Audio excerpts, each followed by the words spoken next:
Blessings in abundance, blessings in abundance, blessings in abundance. How are you doing today? You know who this is, Jason Miller, Roller Welling. Check the spelling. All right, today's episode, of course, welcome back to another episode of I'm Not Saying Nothing, I'm Just Saying. And today's episode is a very special episode.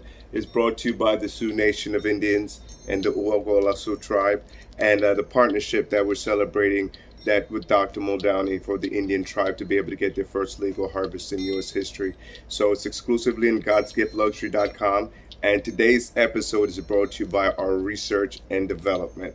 So I want to highlight that page. I want you to go through for our education and research page. I want to highlight that page on today. And today's episode is about education and research. Now, with that being said, a lot has been happening. As you see, I've asked a question. I'm not going to go into the primary question, but now we're seeing the ripple effect of that. Now, on episode 15, we talked about Sri Lanka and really what's happening in Sri Lanka. Now, today I'm going to cover We On, World is One, and the report Gravitas by Palkisha. And what we're going to talk about specifically and primarily is some of the ripple effect that I've talked about previously. Now, I showed you what's been happening in Sri Lanka. The Prime Minister's house was burnt down. The presidential palace has been occupied by the Sri Lankan people, and both the president and the Prime Minister has to step down now. One of the things I want to point out and I want to urge before I even get started with this report, because I'm going to show what's happening from Palkisha live right now from the report that just happened today on Gravitas. So make sure you check out Gravitas on YouTube or We On World is One, WION. Download the app. You better check it out. All right. Also, in addition to that, I want to make sure I take the time to really highlight and point out specific things, right? So before we get started, I want to say it's important for the Sri Lankan people right now to not have a power vacuum. Okay, that's something that's been discussed by Pakisha. That's something that's already being discussed right now because you want the Rajapaksa gone. Now you want Gota and the entire family gone, but now again, the parliament and the government is still primarily Rajapaksa government. Now, with that being said, I want you guys to also take the time out to pay attention specifically to the fact that right now, the prime minister, even though his house has been burnt down, he is the one right now that is formatting or allowing you to have the format to institutionalize a new form of government, an open form of government that it will include the people.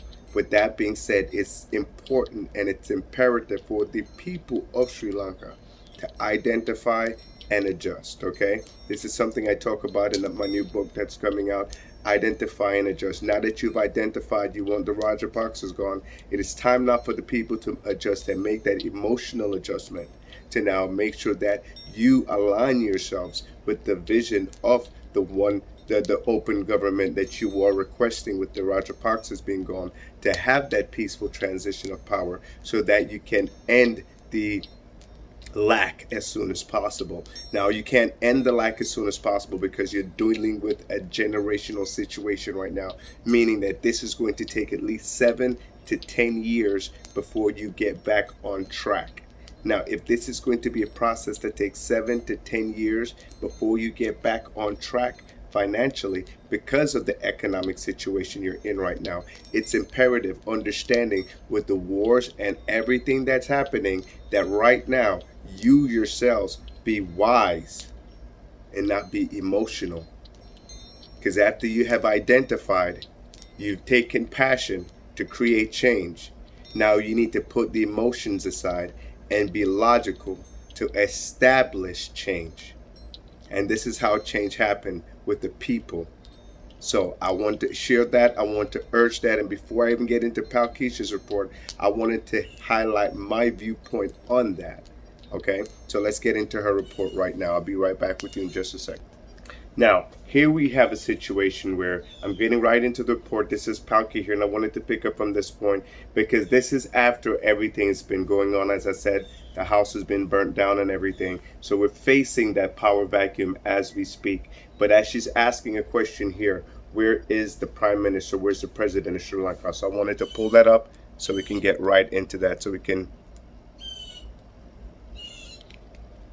He'd been evacuated the previous day. We don't know where he is right now. Earlier today, the Speaker of the Sri Lankan Parliament said Gotabaya has fled the country. But soon he retracted the statement. So where is Gotabaya Rajapaksa? Some theories are doing the rounds. Which brings us to video number 2. Look carefully. This is the port of Colombo. The ship you see belongs to the Sri Lankan Navy. Some men are loading a lot of luggage in a hurry. ගෝඩ වැළලා යනවා ගෝඩ. ඔන්න දානවා late ටික.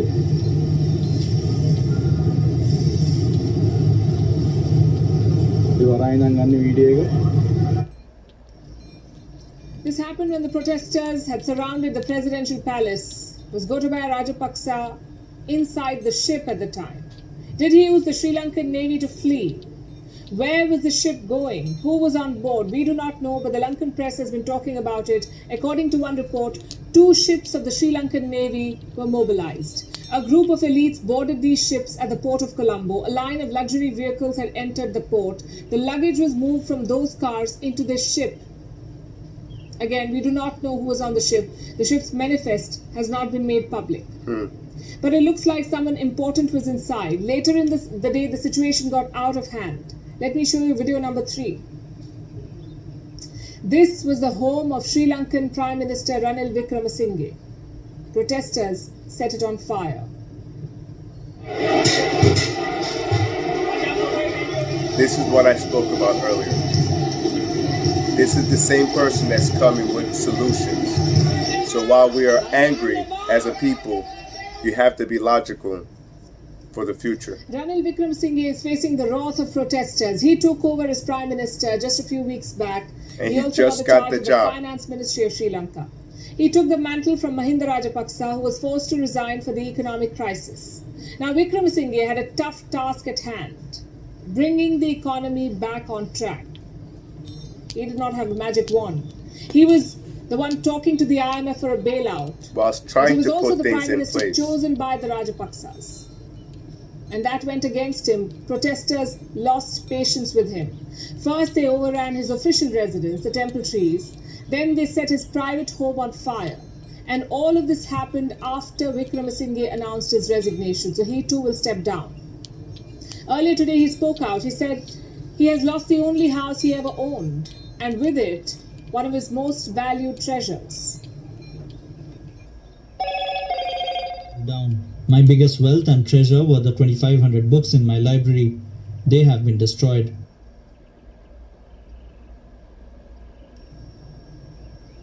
Video number 4, and this is what happened after the protesters entered the presidential palace, a pool party.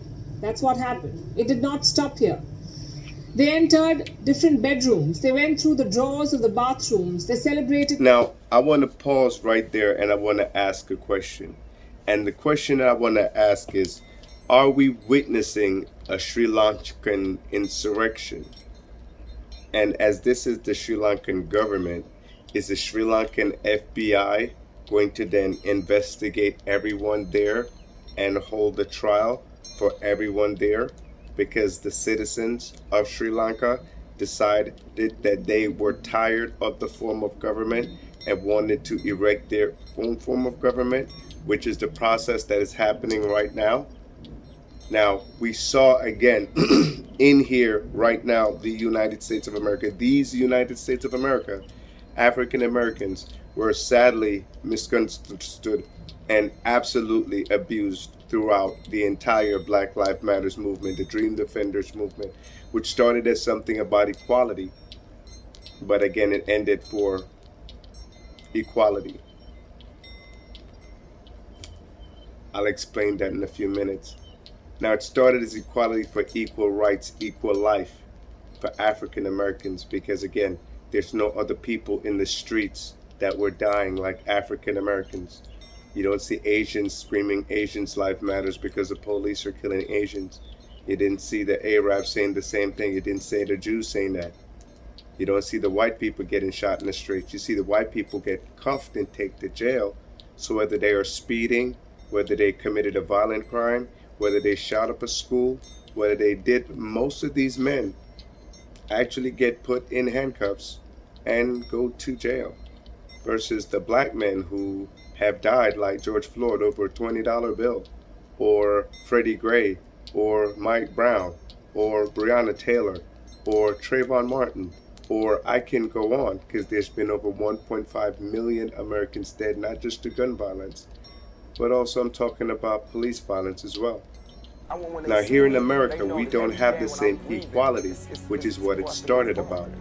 But what it became was all lives matter, as if all lives are in the streets dying. It's black people, like Rodney King, like I said, we're not going to go through all of them. But all lives weren't out there. And then it became the March on Wall Street, the March on Washington, the Women's March, because it became equality for all and diluted. So the mission that initially started to be able to erect the rights and freedom of African Americans for what we have done for this country, these United States of America, it became equality for everyone. Niggers, shut the fuck up. Slavery's been over already. We're happy with the way we treat you. We don't want to be black.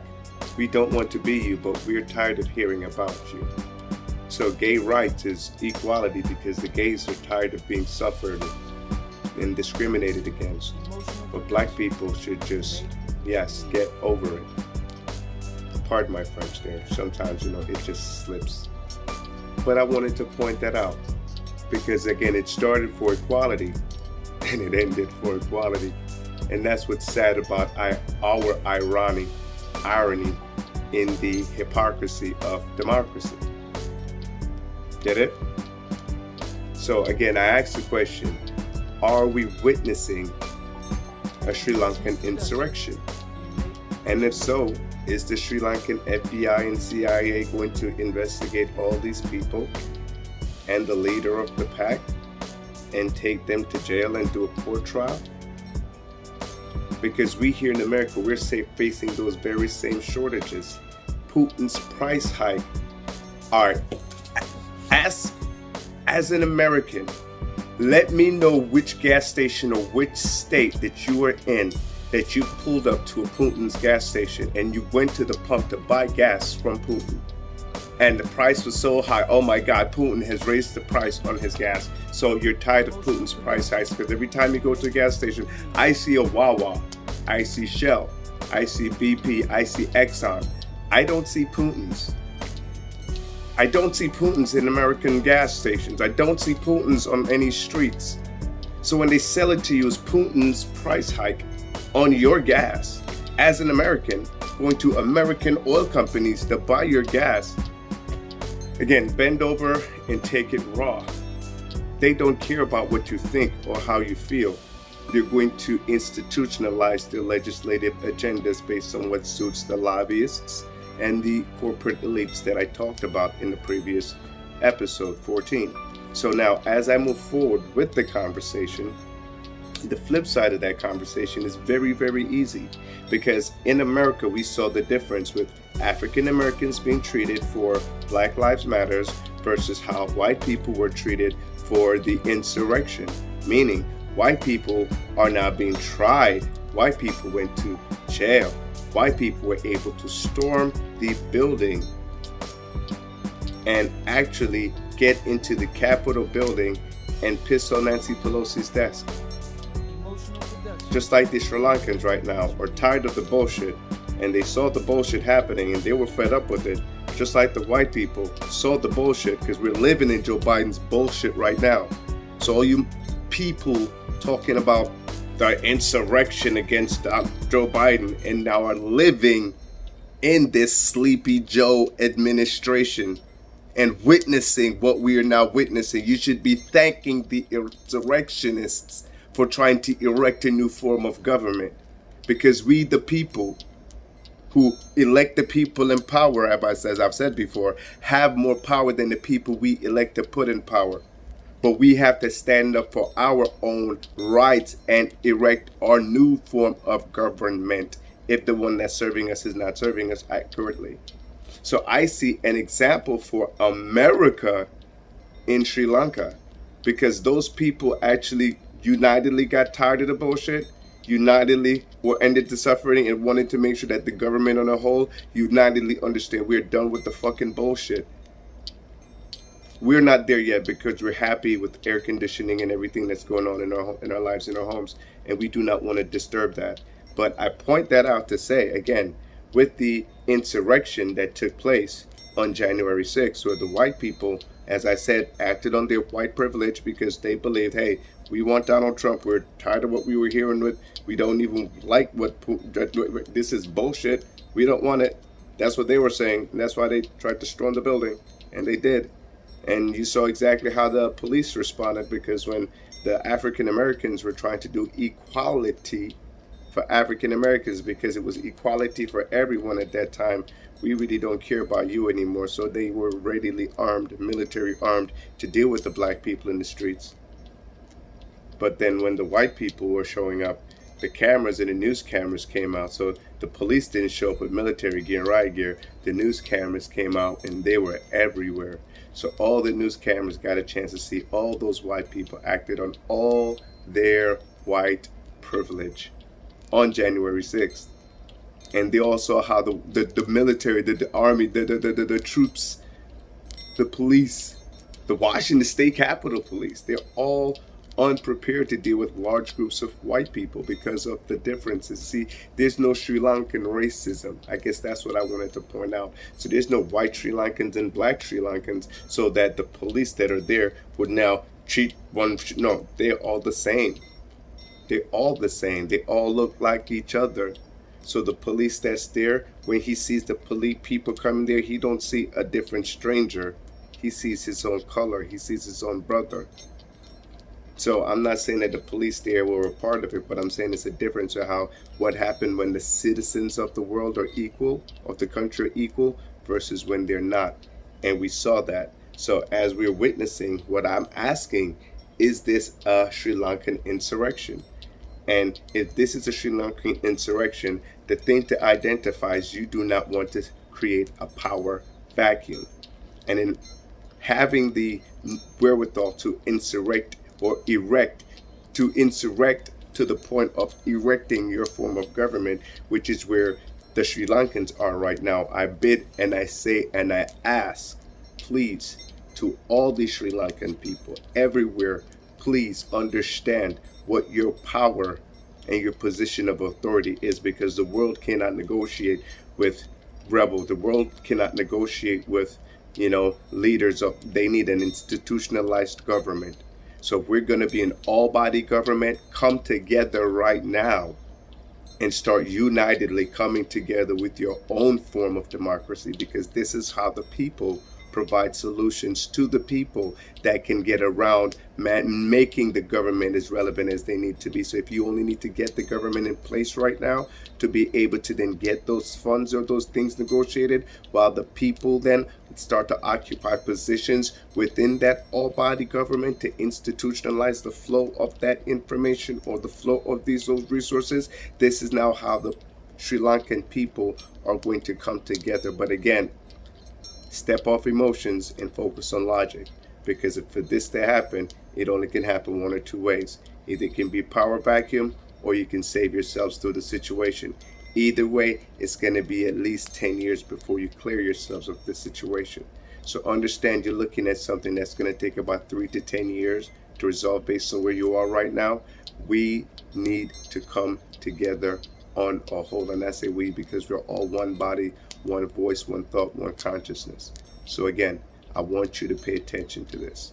Now, I'm going to get back into Paki's report, and I just want to share the last part of this story, because this last piece was very interesting, and I wanted to be able to bring that to light as well.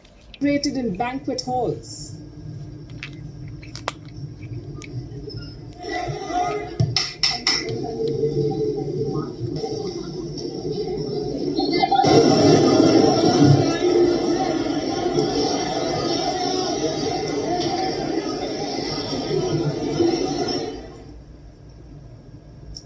What did they achieve with all of this? The protesters say they wanted to make a point. They wanted to show how politicians still live a life of luxury even when their country is bankrupt.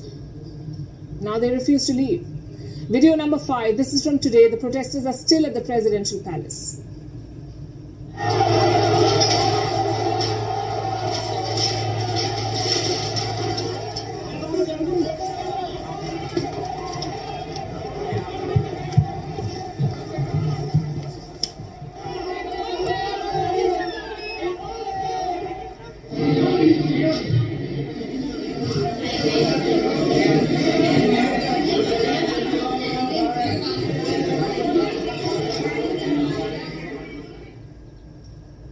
The protesters have a new demand. They want Rajapaksa and Wickremesinghe to step down immediately. They've made their point. They've humbled Sri Lanka's political class.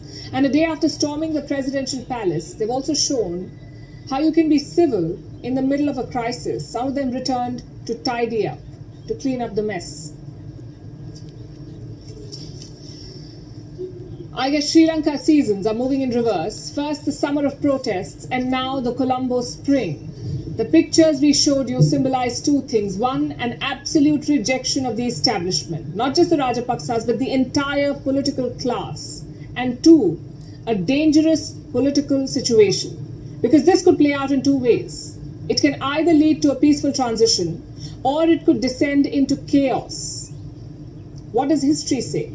In Asia, these scenes have happened once before. In the Philippines, back in the late 1980s. Ferdinand Marcos had been deposed as president. As he fled, protesters barged into his mansion. And guess what they saw? Closets full of French perfumes, thousands of shoes belonging to the First Lady, expensive chandeliers, the best crockery. All of this while the ordinary people lived in poverty. So they destroyed everything, the tables, the beds, the portraits. Nothing was spared by the protesters in the Philippines. 40 years later, the Philippines is a democracy. They have their drawbacks, but on paper, it's a free country. In West Asia, that was not the case. I'm talking about the Arab Spring of 2011. Those protests ended in violence, in bloodshed. If Sri Lanka is not careful, there could be a repeat, which is why the next steps are crucial. Where does Sri Lanka go from here? India? First things first, they need a government. Gotabaya Rajapaksa will resign on Wednesday. Ranil Wickremesinghe is expected to follow soon. So they need replacements. Reports say the parliament speaker could be the next president, Mahinda Abeyewardena. If so, the parliament has 1 month to elect him.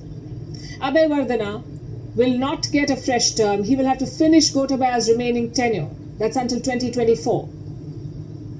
And what about the Prime Minister? Wickremesinghe says an all-party government will take over. There is agreement in principle, but the details will have to be ironed out.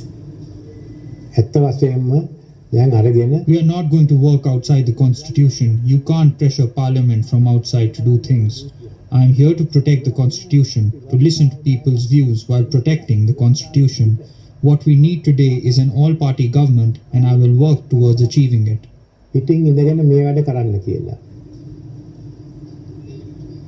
Now I know all of this sounds easy. Gotabaya out, Abeyewardena in, all-party government takes charge and everything goes back to normal.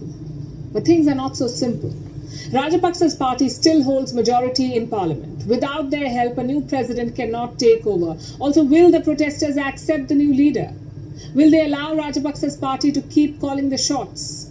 These are all unknown variables. And remember, the economic situation is not getting any better. Sri Lanka needs a bailout from the IMF. But for that, they need a government. The IMF cannot hold talks with protest leaders. They need a functioning government to deal with. Same for international donors. So if there is no government, who will distribute aid?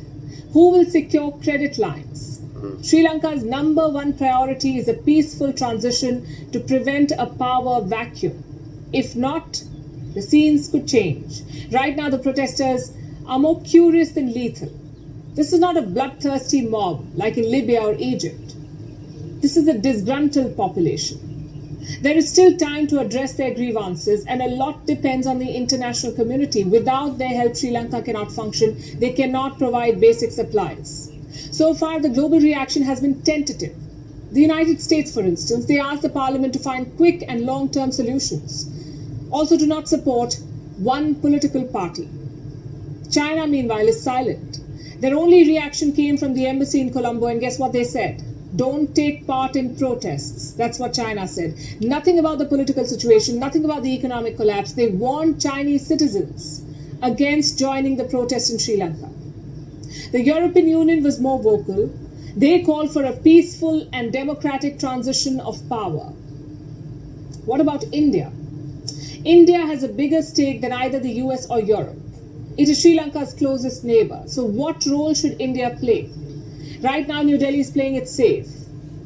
Listen to what External Affairs Minister S. Jaishankar said. This is his statement, and I'm quoting: India stands with the people of Sri Lanka as they seek to realize their aspirations for prosperity and progress through democratic means and values, established institutions, and a constitutional framework. Now, a couple of things to note here. Number one, India wants a systematic and peaceful transition. A violent upheaval is not in India's interest. And number two, the emphasis on people, not government. The Indian statement talks about standing with the people of Sri Lanka. And those words have been repeated twice. Do you see the dilemma here? Yes, India wants to recognize the popular sentiment, the anger against the ruling elite. At the same time, India does not want instability. It wants an orderly change of guard. And don't forget about the problematic history. India once got involved in Sri Lanka's internal matter, and it did not end well. Well, I'm not going to go that far in history. I wanted to stop there for a moment because, as I pointed out previously, like this is taking place in India's backyard. Sri Lanka is India's closest neighbor in this entire process. Not only that, as we've learned, Pakistan and Afghanistan are the 1 and 2 countries next in line who are facing this very same kind of institutionalized turmoil, which can start another uprising or a different situation. The differences between Afghanistan, Kabul, Pakistan, and Islamabad, you're talking about places that are very high on the terror watch list as it relates to terrorism, terror activities, terror groups forming, and of course the launching pad for terror groups and training operations.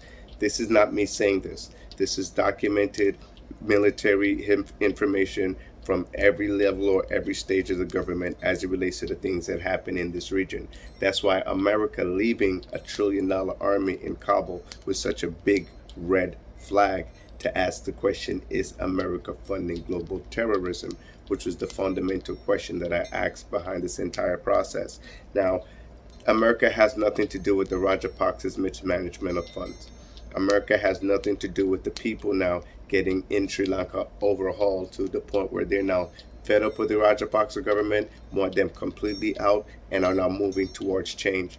What America is very, very racially divided and blind at the same time, because America will accept you as a man who wants to be a woman before they accept you as a heterosexual black man that is really an alpha male who's walking in your gifts and your authority.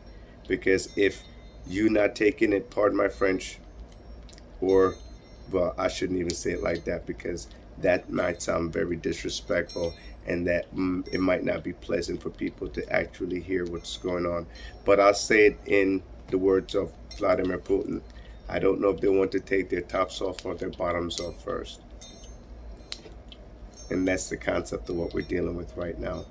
Global elites having to say, we the people living with this. Now, all the situation right now is happening a large part as far as global shortage in those areas because of the sanctions and how the sanctions stop trade in a large form. Because it's one thing that the war slowed it down, but the sanctions crippled everything.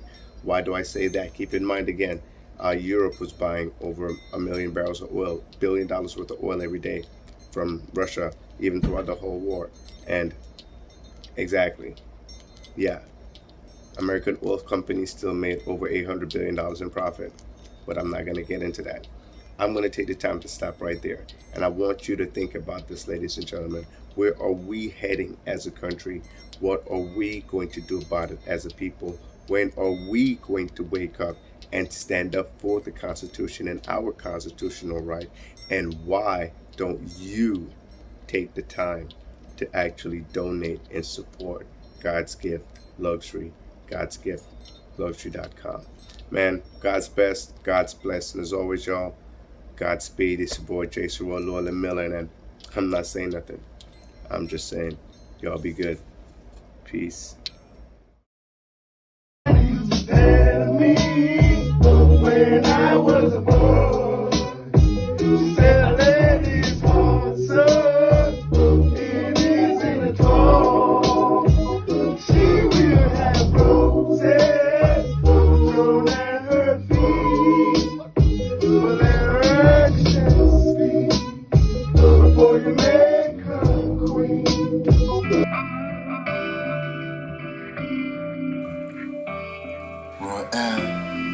Girl, I just gotta talk to you, baby. Listen. I'm in love with the way you design. I'm in love with your body and your mind. I'm in love with the space that we're going in, babe. I'm in love with this moment in time. I'm in love with the way you design. I'm in love with your body and your mind. I'm in love with the space that we're going in, babe. I'm in love with this moment in time. EVOL is how we spell love. Never understood until the day that I fell for it. E was for everything, all the silly letters, every fight, every argument, man, with every letter. V is for the vibes that take us to the highs. When the vaginal attention got them, they could play the sky. Morning obviously is the oral proclamation. When they time my dedication, my feelings reciprocated. Ill is a loyalty that lust, love, like. Right or die, see that's down for life. If sickness and health, yeah, by my side, work riches and wealth for my pride. Unequivocal ethos is mandatory, like a 3-pool polygamy matrimony. So pull up on me after you some of that water, and you look weird, baby. I'm in love with the way you design. I'm in love with your body and your mind.